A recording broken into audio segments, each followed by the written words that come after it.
Now the sun is starting to come out, and it will shine on this page, and I will shine some truth to a 700 or 800-year-old mystery. This technique works. Here's the sun. This technique works just as well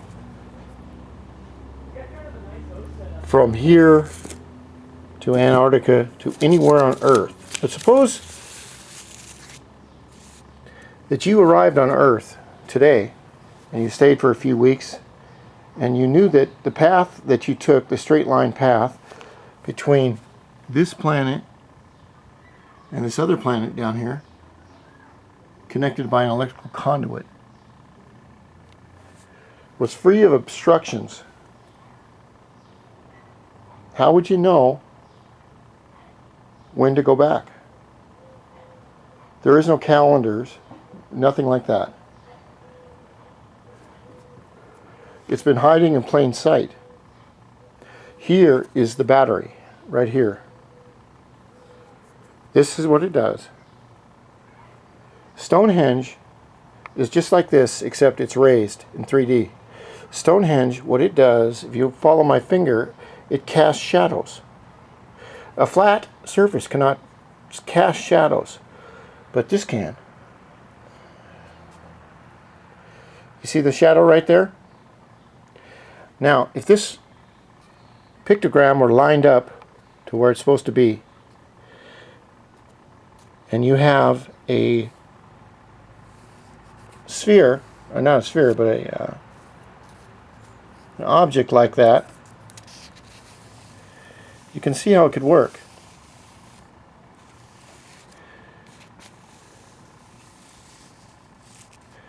Obviously, it would be taller.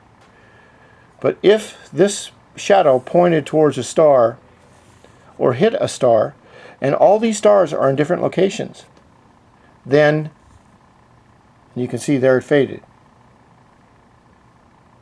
But that's how these work. That's what the Voynich I've deciphered so far.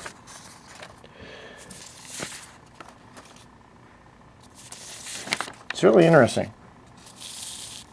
Same thing with here. Now you can't see it because the sun is not coming out again.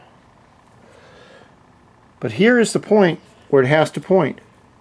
Now I don't know if this is our Earth or not, but it was found on our Earth. And every mystery must start to be solved, must start somewhere. I think we all agree. Every one of these circles has a dot in the middle. If you look very closely, you can go to the Bernanke Library at Yale, I believe, and you can look at all these really highly close up, because that's where the original was stored at. And all of these do the same thing. What they do is show windows to other places. Windows when it's safe to travel. Now where these other places are, I don't know. If we look here, and if you look very, very close, you can see a dot right there. Same as Stonehenge. But Stonehenge casts shadows from 1,000 feet up. Well, something up there. Now you see this plane right here? You see how you hear the noise it makes? Because it's reverberating through the air. Now if you see UFOs, they don't make any noise. Yet, they travel 1,000, 2,000, 3,000 miles an hour.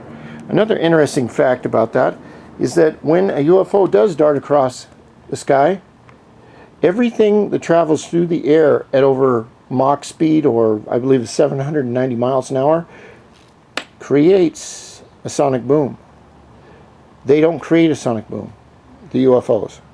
That's because they look like they're traveling through the air, but they're not. They're traveling through an electric field, or as Tesla stated, the ether field, which was recently proven.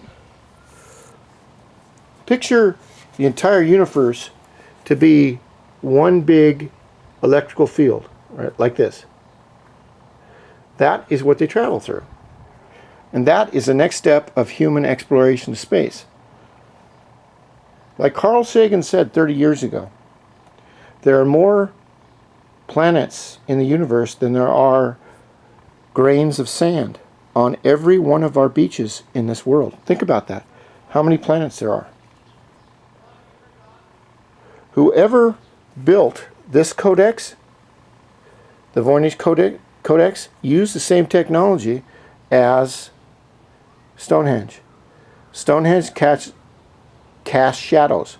Those shadows are the same way. They point to different places on those mounds. All those mounds are done in contrast, so they're able to cast shadows. The thing about the Stonehenge is that, remember, on most older edifices, the smaller stones or smaller pieces are usually destroyed or stolen first. There was a huge spire that came up from the very center of Stonehenge. It came up, and from a great height, you could see the shadow it casts. Same as this, except it's in reverse. So that's what I've deciphered so far. It's a great mystery, and I will post more later. Now you've learned what the pictograms are for the Voynich. And if you've never seen the Voynich Manuscript, I would look it up on YouTube or Google it, and you'll see that it's never been deciphered. It's an alien book. Thank you.